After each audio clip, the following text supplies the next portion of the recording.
네, 안녕하세요. 이번 시간에는 온도와 입자의 운동에 대해서 알아보도록 하겠습니다.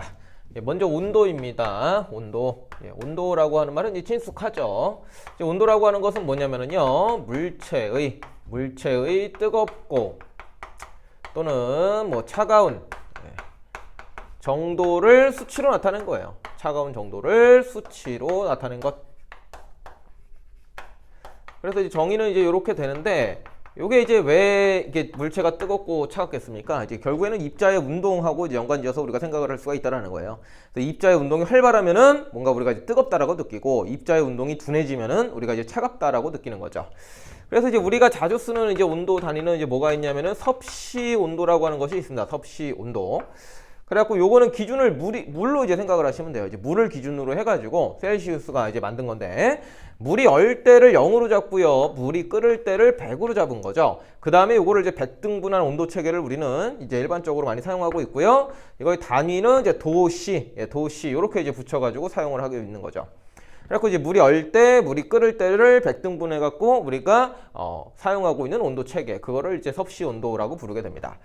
근데 이제 이 100도씨 물하고, 그러니까 거의 뭐 이제 뜨거운 물하고 차가운 물하고 비교를 했을 때 이제 뭔 차이냐면은, 입자의 운동하고 연관을 지어봤을 때 입자의 운동이 활발할수록 더 뜨겁고 입자의 운동이 둔할수록 차가운 거예요.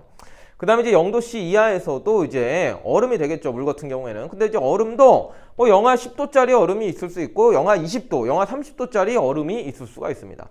계속적으로 온도가 내려갈수록 입자의 운동이 둔하다라고 생각을 하시면 되는데, 이 둔하다라는 것은 한계가 있습니다. 그러니까 활발한 거는 한계가 없는데 둔한 거는 활발이 있어요. 계속 둔해지다가 결국에는 멈춰버리면은 그게 이제 가장 어떻게 보면 둔한 상태가 되겠죠. 그리고 멈춰버리는 그때의 온도가 최저 온도가 됩니다. 그래서 이제 온도의 최저는 있다. 그게 얼마죠? 영하 273도씨가 되는 거죠. 이렇게 해가지고 영하 273도씨 요 정도가 됐을 때는 물체의 그 물체를 이루고 있는 그 입자들의 운동이 거의 정지당 상태라고 생각하시면 되겠고, 이 아래의 온도는 없는 거예요.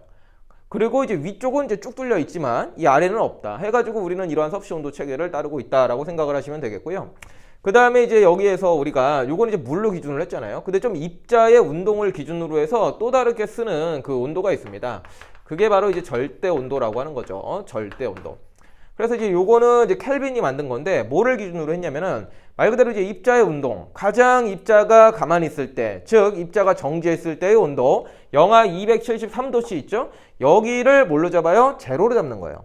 여기를 이제 제로 스타트 지점으로 잡아가지고 눈금 간격은 섭씨 온도랑 똑같이 해서 만든 온도 체계를 우리는 절대 온도라고 부르게 됩니다. 그리고 이때의 온도의 단위는 이제 켈빈 이렇게 이제 쓰죠. 0 켈빈 이렇게 읽습니다.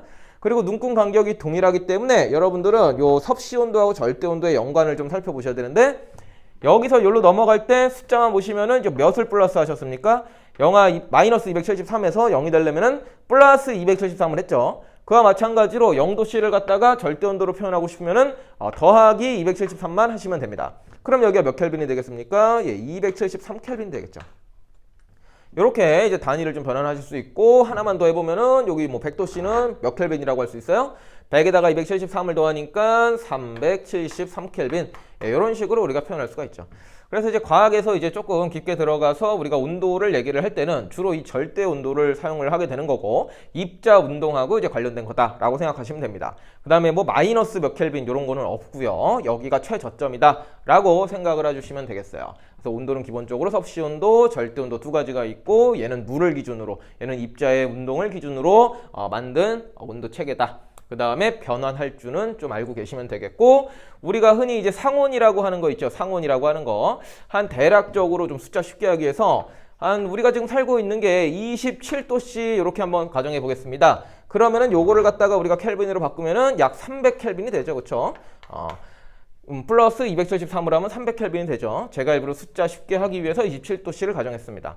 우리가 살고 있는 게 한 20도 한 중반, 20도 초반 요 정도에서 우리가 살고 있는데, 그리고 그런 부분을 그 정도의 온도를 우리가 이제 상온이라고 얘기하는데, 즉 현재 우리가 살고 있는 곳의 온도는 한 300켈빈 정도 된다. 이렇게 좀 인지를 하고 있는 것도 좋습니다. 그러니까 우리가 이제 일반 사람들이 일상생활하고 있는 공간의 온도를 절대 온도로 표현하면은 한 300켈빈 된다. 요 정도는 여러분들이 좀 인지를 하고 계시면 좋겠어요. 그냥 이제 상식적으로요.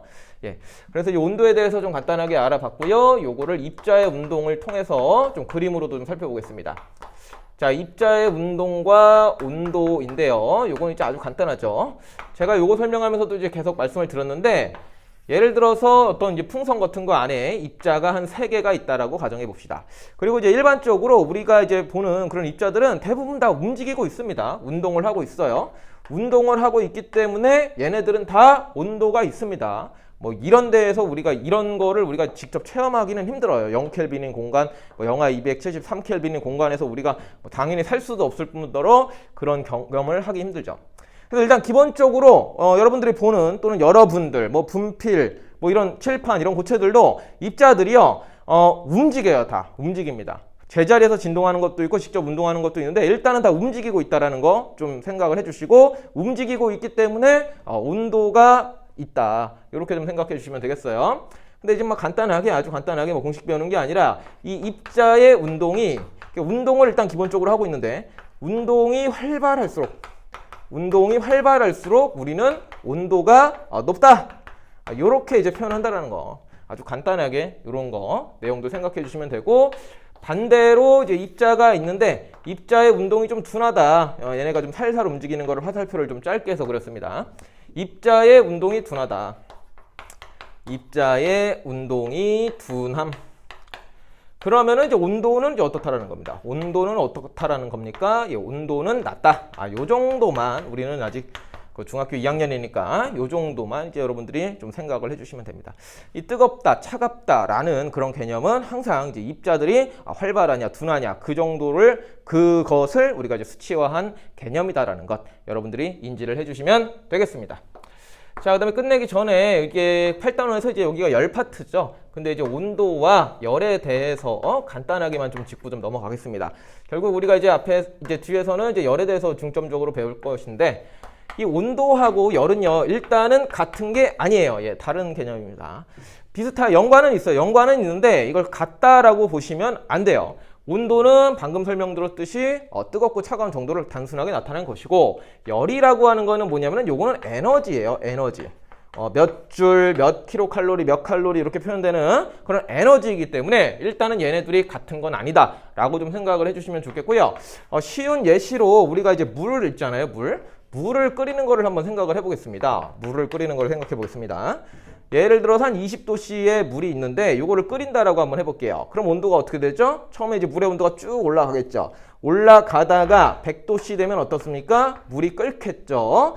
그때 온도가 어떻게 되죠? 순수한 물이라고 치면은 온도가 일정한 구간이 나타나게 됩니다. 그 다음에 다 끓어버리면은 이렇게 온도가 다시 올라가게 되는 거죠. 요때 이게 계속 이제 상황은 이런 거예요. 이제 물 이렇게 이제 뭐 냄비 같은 데다 넣고요. 그 다음에 계속 그 가스불로 뜨겁게 달구는 거죠. 가스불로 뜨겁게 달군다라는 것은 열을 계속 공급한다라는 뜻입니다. 그래서 열을 계속 공급을 해요. 열을 공급하니까 온도 계속 올라가. 열을 공급하니까 온도가 올라가. 여기는 이제 좀 느낌이 비슷하게 오죠. 하지만 이 부분은 어떻습니까? 이 부분도 열을 계속 공급을 하고 있는 상황이에요. 열을 계속 공급을 하고 있는 상황이지만 온도가 안 올라가요. 그렇죠? 예. 그래서 일단 같지는 않다. 같은 건 아니다라는 거를 요 구간을 통해서 여러분들이 좀 인지를 해주시면 좋아요. 그리고 이제 요때는 이제 뭐라고 설명합니까? 이제 물이 기화가 될 때 기화열을 흡수하기 때문에 온도는 안 올라간다. 뭐 요런 내용도 여러분들이 배우셨겠죠. 어쨌든 간에 요 구간을 좀 생각하시면서 일단은 온도와 열은 좀 다른 개념이구나 라고 가볍게 좀 인지를 일단 하고 열 파트를 시작해 주시면 좋을 것 같습니다. 예, 그래서 이제 뭐 이 부분은 굉장히 기본적인 내용이고, 일단 온도 체계 이 부분 있죠? 이 부분은 좀 필기를 좀 해주시고 정확하게 온도의 개념이 뭔지 이해를 좀 해주시기 바랍니다. 네, 이번 수업은 여기까지 하도록 하죠.